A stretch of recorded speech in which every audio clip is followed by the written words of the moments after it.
కేసీఆర్ గారు ఒక ప్రయత్నం చేశారు. గురుకుల నేను ఈ రెండు రాష్ట్రాల్లో నేను ఒక పెద్ద బ్రాండ్, నాకు ఎవరు సర్టిఫికెటో కిరీటమో పెట్టే అవసరం లేదు.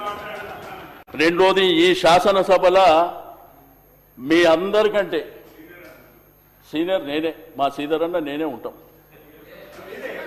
మా దామన్న ఉన్నాడు.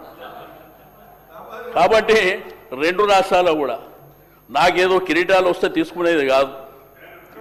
కష్టపడి శక్తితో పైకి వచ్చినటువంటి వ్యక్తిని నేనేమంటా అంటే, కేసీఆర్ గారు ఒక ప్రయత్నం చేశారు. రాష్ట్రంలో విద్య ఉపాధి అవకాశాలు ఉండాలని వారు గురుకుల పాఠశాలలు 19 ఉంటే 327 వరకు తీసుకెళ్ళారు.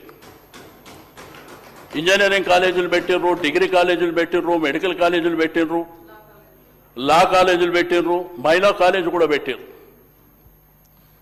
వారి దగ్గర ఒక 4311 మందికి ఉద్యోగాలు కూడా ఇచ్చారు.